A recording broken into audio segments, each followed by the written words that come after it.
So here we are in Kigali, and we just got the rare opportunity to be able to film the great gorillas about a couple of hours drive from here. And remember, before we left Nairobi, we were told to take a COVID test, which we did. We landed in Kigali. We took another COVID test, which we turned out negative. But get this, in order for us to film the gorillas, we had to take a third COVID test. Why? Because the officials here say those great apes are very, very sensitive, and we want to make sure that we're healthy. So here we go. We're gonna have a good time. Follow me.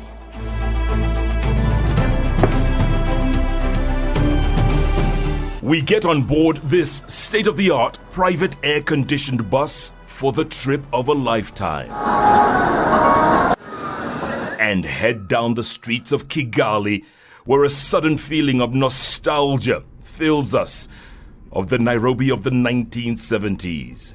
Clean, pristine, picturesque. That's Nairobi 50 years ago. There's a reason they call this place the land of 1,000 hills. There are hills everywhere. Hills in front of us, hills beside us, hills behind us, hills everywhere.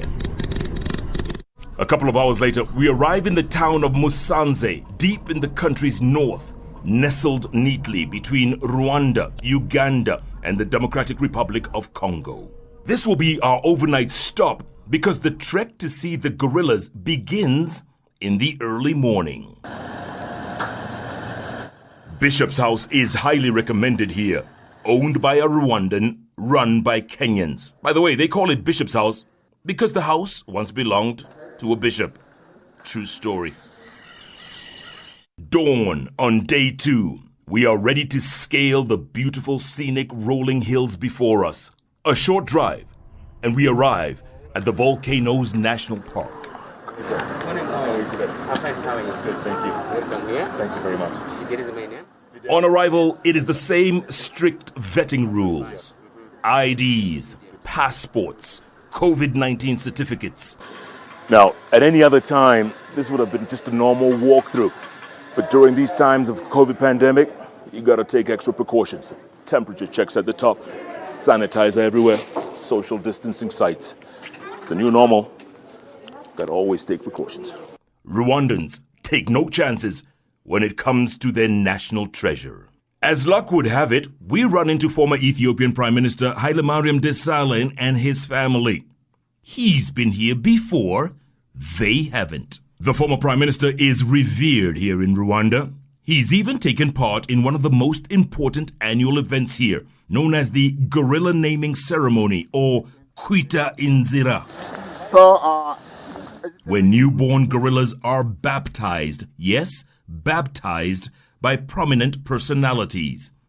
He named his gorilla Umukuru, which means the old one, a tribute to a bull elephant that died in this park back in 2018. Volcanoes National Park, which is the name of our park now. We proceed to the briefing. Now, this is very important because professionally trained trackers painstakingly explain to every tourist exactly what to do and how to behave in the event that you come up close, as in very close, with the great apes.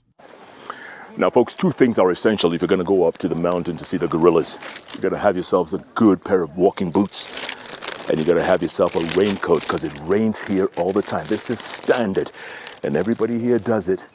It's highly, highly recommended. But if you have a good pair of shoes, a good pair of hiking shoes, you can hack it. But they always recommend here to wear the boots.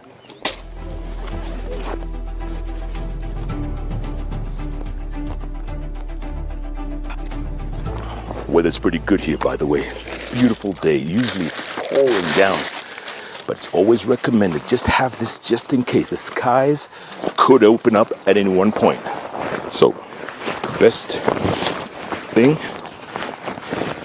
just be prepared for the elements. Rain gear, check. Gum boots, check. Walking sticks, check. Trained trackers, check. We ask for and are graciously granted permission to walk with the former Ethiopian Prime Minister and his family. Our chances of a close encounter with the gorillas have just increased exponentially, from the average 4-5 hour walk down to half that. We're ready for the great walk now. It's going to be a walk up the mountaintop into the territory of the great apes. And off we go, following the keen-eyed trackers and guides as they literally cut and chop a pathway for us through the thick jungle undergrowth. We wade through streams and cross many rivers, over some waterfalls, and keep walking and walking and walking. By the way, there are several dozen or so gorilla families scattered across this dense forest that stretches for hundreds of kilometers across 3 countries. The gorilla families move as they wish, and sometimes, especially in this conflict-prone region, they may find themselves surrounded by all manner of danger. Hunters, poachers, or militias looking for food. This is one of the Rwandan government's biggest headaches here, containing the gorillas in one region and making sure that they are safe from harm. But the gorillas don't know borders, and once in a while they venture onto the other side, where death is almost guaranteed. Meanwhile, the trackers have spotted one gorilla family, and we are given one last briefing. Do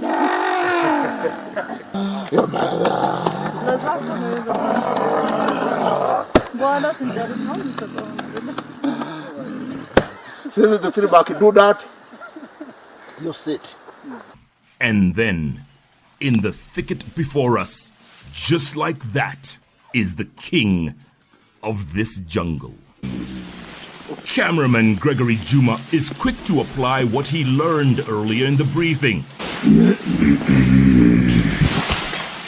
Like the rest of us, he too realizes that this is a photo opportunity of a lifetime.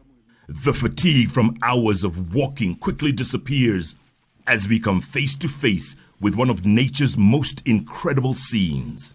Meters away from us, and almost like touching distance, is an entire family of gorillas. I'm literally about 10 meters away from this family of gorillas. And it's 10 meters because it's the time of Corona. Had it been another time, they would allow about 7 meters. But any way you look at it, this is as close as you get to being the presence of these great apes. And I tell you, there's no feeling like it. It's unbelievable. Look at checking me out. Look at it, you see that? It's just checking me out. Wow. Wow.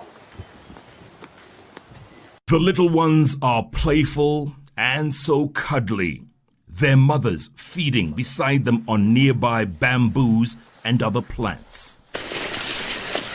The pitch-black silverback male stands guard nearby. He is very aware of our presence and somehow instinctively knows we are a friend and not a foe. But that instinct could change in the flash of a camera. By the way, no flashes allowed. We watch them in awe and amazement, the same way one would watch a celebrity who happened to be this up close and personal. The former Prime Minister and his family are equally thrilled and awed as we are. I think this is fascinating. You can see, closer to the gorilla and the silverback watching everybody. And sometimes it looks angry, but you don't understand what's going on. And it's really amazing. His wife is quick to notice the similarities between humans and one of our closest cousins. I like how they sit together in group in the family form, so they protect each other. They get closer and closer to each other while we approach them. So it's wonderful. Perhaps the only people not as excited as we are the trackers, some of whom have been guiding tourists back and forth here for more than 2 decades. Since I've been here, I've never seen the same things. Every day looks different. So I've seen a lot of changes. The number of the grass have changed. So have increased. Also the number of tourists also has increased. Even the local community now, they do benefit from the income from the national park. It really have been a very big achievement for the last 21 years.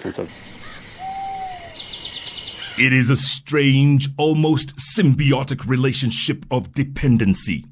Seemingly unbothered primates in the middle of the African jungle, unaware of the imminent danger they are in, and also acutely aware of the excitement they generate in equal measure.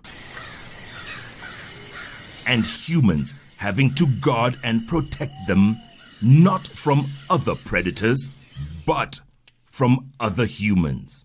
This is Mother Nature at its most intense and its most ironic. It's almost as similar as the story of Rwanda itself. Beautiful but frightening, peaceful and painful, inviting yet foreboding, mysterious and elusive. It is a country of contrasts and contradictions.